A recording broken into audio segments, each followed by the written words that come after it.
Hello and welcome to the Capital Conversation with me, Michael Hayman. Now, you can't put a price on a good night's sleep, or can you? My guests today have certainly woken up to that possibility. Jas Bagniewski and Kuba Wieczorek are the cousins behind Eve Sleep, the online sensation proving there is definitely money in mattresses. In just over 1,000 days, they've created a business with an estimated value of £170 million. So there's no sleeping on the job there, and it's a great pleasure to welcome my guests, Jas and Kuba. Now, you've created a brilliant business in such a short period of time. Jas, kick us off. What's the secret of a great business? I think for us, firstly, we found a very archaic industry that was very large, and we saw a big opportunity to disrupt it. So mattresses, just in the UK alone, are a £1.8 billion industry, and we found that generally the buying process was pretty unpleasant for people, and we felt that by selling them online we could do it a lot cheaper, selling them at a sort of a third of the price of retail stores, and also offering people 100-night trials, etc. So that was the sort of starting point. So finding a sector that's ready for a shake-up. But Kuba, I mean, you bring a marketeer's eye to this. I mean, you've also found consumers that wanted to believe in something, the power of sleep. Tell us a little bit about the message of the business to consumers. Well, I think we were quite lucky in terms of timing as well, so there's a little bit of luck that came into it, and sleep was just joining the conversation, the health conversation. So we were able to piggyback that, you know, and we were really, I think, the first sleep brand, I guess, to talk about, you know, sleep in its wider sort of health context. So we very much use that as a springboard to launch the business and to launch the phenomenal product. And I mean, you've talked about your customers as a movement, sleep rich. I mean, in terms of the issue that your business helps address, I mean, how sleep deprived are Londoners, Jas? We did some interesting polls on that a year and a half ago, and we had our nap station. Do you remember the stats on that? I can't remember. I mean, everyone's shattered basically, but I can't remember the. I think we live in a pretty sleep-deprived sort of culture, you know, and it's only getting worse. And I think, you know, I don't know if Londoners have any less sleep than anyone else living in Britain, but you know, there was a big trend about people talking about lack of sleep, about insomnia. We turned to social media, so we really felt last year that there was this wave of conversation about lack of sleep. But you've also both eulogised about beds as being much more than just places where you sleep. I mean, you know, these are, you know, places that we go for lots of different things. I mean, just keep it sort of so we could talk about it on air before the watershed. But I mean, there are. Kuba is definitely a bit of a pervert. Well, that will get tweeted, I can guarantee. But yeah, I mean, a lot of great stuff. You know, sex is nice in bed, reading books to your kids, like curling up with partners. So. And mattress companies traditionally haven't talked about that stuff. You know, as I say, they've never really addressed the fact of what happens other than taking 40 winks. Exactly. I think you're also, you know, it's not just about sleep, you know, and we talk very much about not just other things you do in bed, but we talk about the sort of springboard that the Eve as a fantastic product gives you for great things you can achieve. But we love to, you know, we love to showcase just people being awake on the Eve, you know, reading and interacting with the children and just. And you're selling worldwide now. I mean, what's the? I mean, just briefly, what's the difference between sort of German sleep and British sleep, for example? I mean, essentially, you know, we obviously modify the products to the various markets, but I think it's the same everywhere. It's a category that has just been quite underserved. And, you know, people talk about health and you talk about diet and exercise, but sleep has always been a little bit at the end of that conversation. And we find that everywhere, really, that we go.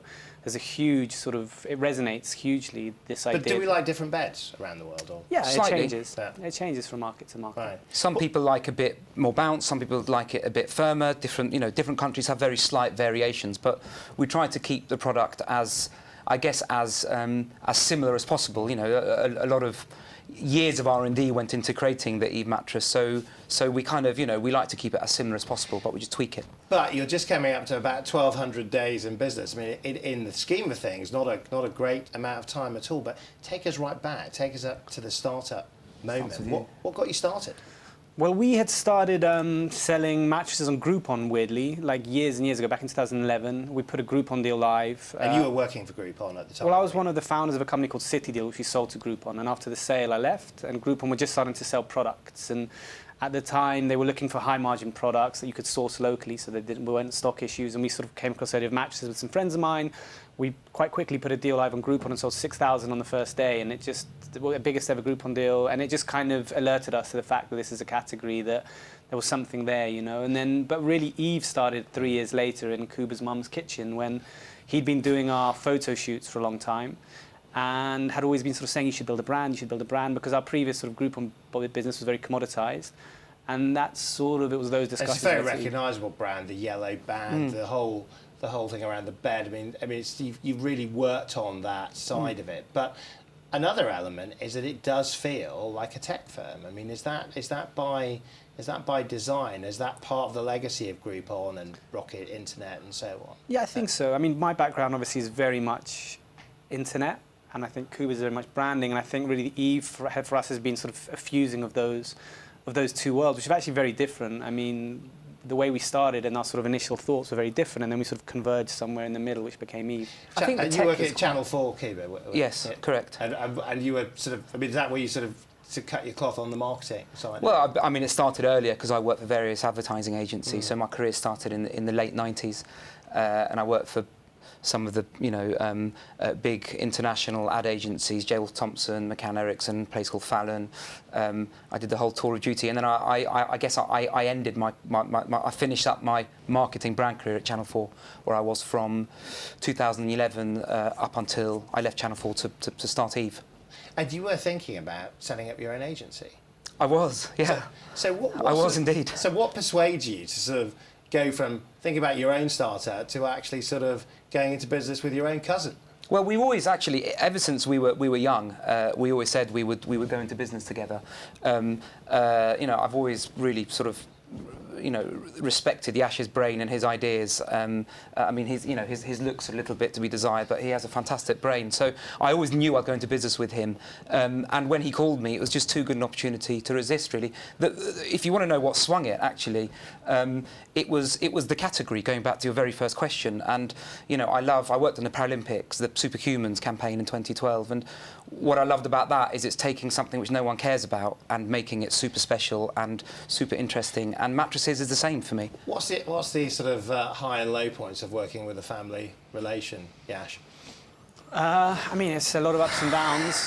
Trying to think where. I mean, in the end, Kuba's a little bit older. I'm a little bit smarter, I guess. But it's been pretty okay. I think it's harder because I guess you're my older cousins, so sometimes I find it harder to clash. Yeah, but no, it's been great, to be honest. I think the hardest thing is we come from very, very different backgrounds. We come from, like I say, Kuba comes from advertising, which is very creative and very much you sort of take a bet on this brand and things that will happen in the future. Whereas I come from a very analytical, metrics-based background, and those two things sort of don't fit so easily sometimes. Now, along the way, there have been other organisations, other companies, Simba, Casper, to name but two, that have started to see the world a little bit the way you guys are seeing it in terms of the opportunity. Is this now a more difficult marketplace to sort of make headway, or does the competition actually help it? I think the crucial thing is that mattresses 5 to 10% take place online at the moment, and 95% takes place offline. So we really look at taking market share from the big incumbent businesses, and a lot of them are in trouble. Steinhoff are in a lot of trouble now, Feather and Black closed, Warren Evans are in a lot of trouble. So what you see is a real shift from the sort of offline retailer to the online guys. And then there's a number of us who are trying to take advantage of that. Obviously, we don't love our kind of direct competitors, but we see. And you haven't got Leonardo DiCaprio backing your corner as one of your competitors, We don't, no. We have Woodford, though, so... So explain for the viewers. We have Neil Woodford instead, we'd rather have him than DiCaprio. Right, gotcha. And in terms of actually how you have success in creating share of voice, actually how you get through to customers, I mean, how does that brand actually work in the market in terms of actually getting attention? Well, I think, we were lucky in a way. We were the first on the scene here in the UK.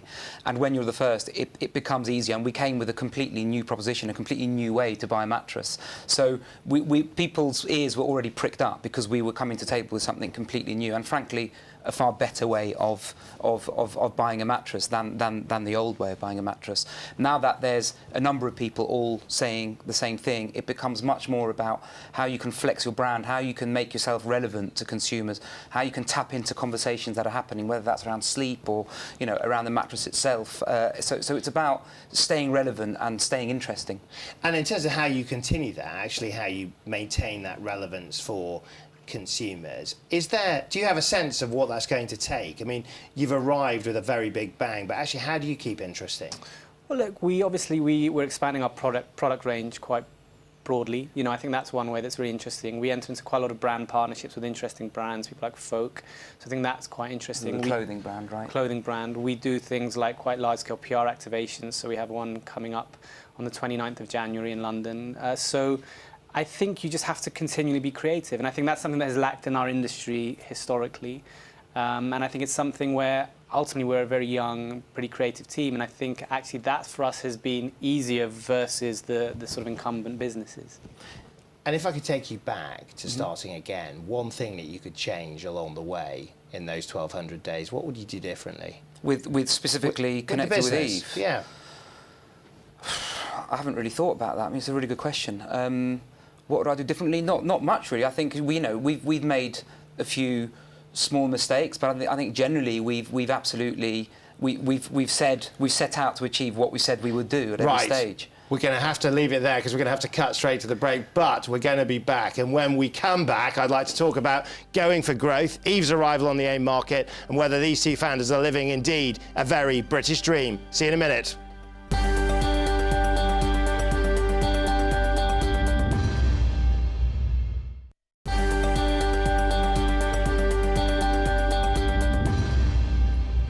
Welcome back. My guests today are Eve Sleep's Jas Bagniewski and Kuba Wieczorek. Now, we talked a little bit about the startup journey. Let's talk about scaling up, because you've done something quite extraordinary. Many businesses list on the open markets, list on AIM, on the London Stock Exchange. It takes them decades. You've done it in days. Why did you do it? Why was the decision taken? You know, I'm a big fan of growth, and I think, like, for us, we just wanted to scale the business fast, especially in light of some of the competitive pressures you mentioned earlier. And we found that the public markets are a place where we could raise more money. There's bigger access to more capital.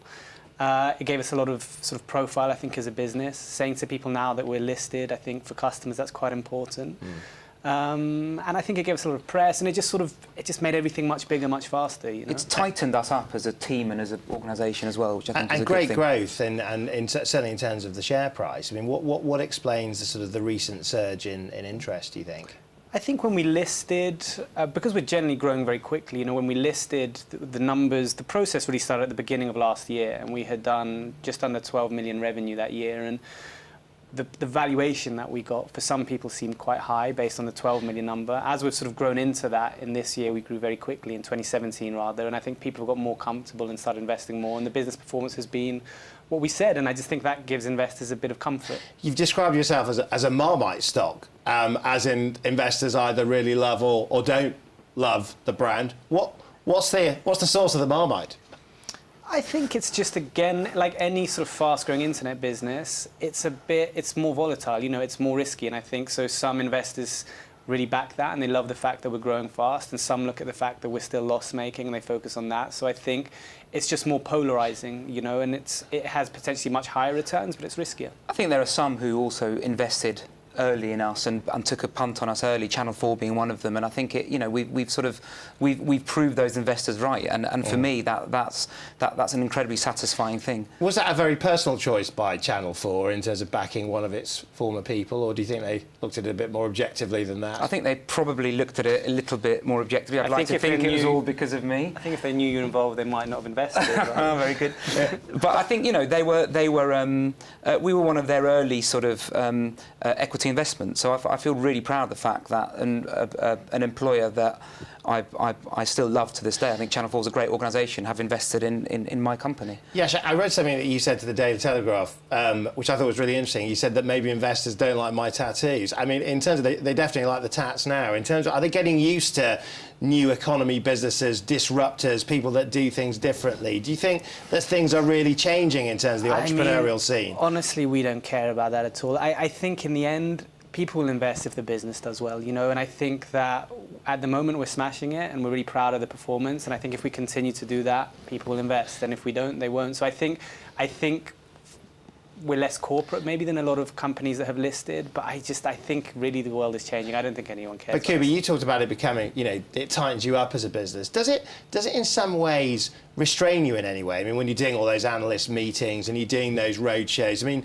is the revolutionary sort of in danger of becoming, you know, tomorrow's conservative? I don't think we've changed our ethos as we are as people and as we are as founders since the float. I think we have the same approach, we have the same spirit, you know, we have the same zest for everything we're doing, and you know, we're cheeky in our approach, and that's never going to change with Jas and myself, because that's who we are as people. And the investor likes that.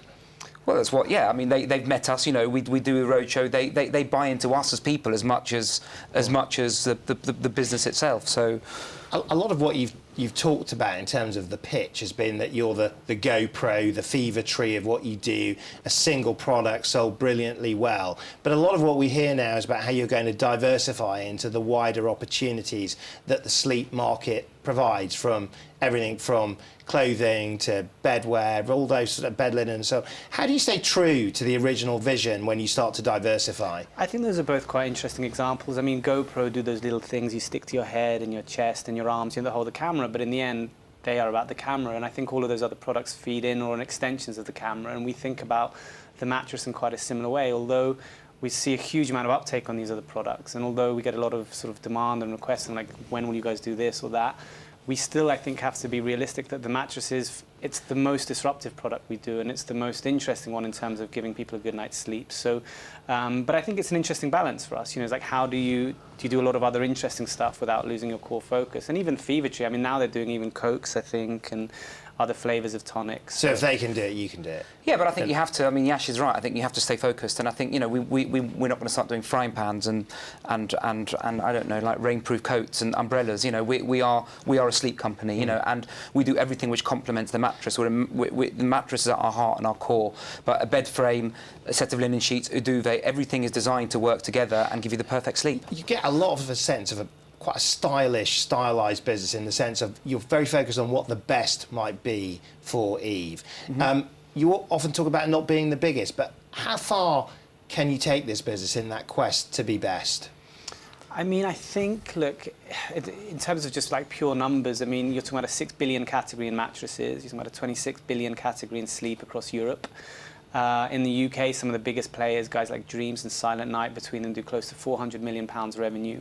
And we believe we have a better business model, we believe we're more disruptive, we believe we have a better consumer proposition. So in the end, it can be really big, you know, but it's just whether you believe it can be, we can have 2% share or 5% share or 6% share. It's sort of hard to know that stuff. But obviously we have our forecast, but we think it gets really big, you know. But ultimately, my job as you know, as Jas's co-founder, is to create the best product out there, the best customer experience, you know, the best web experience, etc. So I think, you know, we'll keep striving to give consumers the very best, and hopefully it takes us into number one. So last year, Theresa May talked a bit about this idea of a British dream, same way the Americans have an American dream. And I was thinking, you know, Jas, you were born in Poland, came to this country. You're both sort of relatives that have been well educated, you've been highly successful as entrepreneurs. Do you think of yourselves as living a kind of British dream at the moment, in terms of the work that you're doing and indeed what you might represent to the broader public? Or is it all guff? It's such a cringeworthy phrase that it's sort of hard to even say that. But I think the reality is I feel really blessed with everything we've done. Me and Kuba both got assisted places to Westminster. And I mean, I love living in Britain and I love the country, but I think, you know, we've been lucky, I guess. We've worked quite hard, and I think it's like all kind of Western democracies. I think, like, in that environment, you can do well with a bit of luck and a bit of hard work. I think also, you know, we're really proud of the fact that the Eve mattress is made in UK. You know, we're supporting the UK manufacturing industry. You know, it's made here, and we're really proud of that. You know, does Brexit change any of this for you? Does that, you know, in terms of the onward trajectory of the journey? I mean, it's a hard one, because even I think the sort of experts don't seem to know what Brexit does. We have, in some sense, a natural hedge, because we manufacture and sell in Europe, and we manufacture and sell in the UK. So, and we can sort of shift manufacturing between those areas. So I think in some way we're more protected than other businesses. I'm sure there will be some negative impacts for British business, but again, it's not something we focus on too much, because we don't have much say over what happens with it, you know. So we just, for what we've seen is so far, it hasn't for us. But there's also been no, you know, the uptake of a British brand in France or in Poland. We haven't seen any evidence of us doing less well. In fact, you know, we've been growing incredibly fast in markets like France and Poland and other European markets. So we've seen no evidence of slowdown there at all. So watch this space. Now, you're certainly a this space. brand that has captured people's imagination. I mean, Thank you've you. made success look pretty easy on the face of it. Is it? No, I don't think it's easy. I think we've worked really hard. I think, like I said, there's also a little bit of luck involved. I don't know, I just think it's been a really hard slog for us, but a lot of things, like Kuba said at the beginning, just sort of aligned for us quite early on with the category and with the team we put together. So I feel there was serendipity played her hand. You know, we got together at the right time. I left Channel 4 at the right time. There was this thing about sleep happening. You know, Yash had already been via his previous business. The product was already a brilliant product, so it had years of R&D put into it. So but presumably, I mean, that's all the good stuff. That's all growing this business. But when you're growing a business at the velocity that you guys are, you're living life quickly, living it in very accelerated terms. Do you get a sense you might be missing out on other parts of life as part of that? I mean, what's the cost of this sort of intense focus, do you think, to yourselves? Well, we try, you know, look, I mean, I talk personally, you know, I try and keep a healthy work-life balance. You know, that was hard at the beginning, you know, and it was hard last year when we were going through the flow, Yash, myself, our other co-founder, you know, we were going through the whole roadshow, and that's a draining process. You know, we're trying to pull it back to having we both have families, and I think we're trying to readdress the balance. Let's put it that way. But a lot of founders often talk about the risk of burnout in these moments when you are so focused on such a fast growth. What's your coping mechanisms? How do you actually deal with the intensity of a business like this? I think humour one. I think the first thing for me is I love it. You know, I really love what I do. I love working at speed. I like working with my cousin and some of my best friends. You know, so I think we've built an environment that's really great to work in, and I think that's been really crucial. So I think that's the main thing, really. I think you have to really love what you do. And then I think when there's a few of you, there's a few founders. So sometimes if one of us is having a bad day or whatever, then I guess someone else will step in. But good sleep is important. Great mattress. That's what I was going to jump in with. You've actually taken my last question. Do you both sleep well? I mean, have you actually perfected the art of a good night's sleep? I've perfected the art of sleeping, and it all starts with an Eve. Let me tell you. And what's the tip to anybody watching this now thinking about going to bed? Hopefully, we've not sent them to sleep with us. Get an Eve. But what's the so get an Eve and then what? Easy, just lie down. Done. Get an Eve, lie down, boom, you're asleep. Fantastic, guys. Thank you so much for your time this afternoon. Been absolutely brilliant talking to you. Thank you. And that's all we have time for today. Thank you to my guests, Eve co-founders Jas Bagniewski and Kuba Wieczorek, who've built a world-class business around the premise that every great day starts the night before. So my message to you is, if you want a great Monday, then tune into the next Sunday Night Capital Conversation. We'll see you then.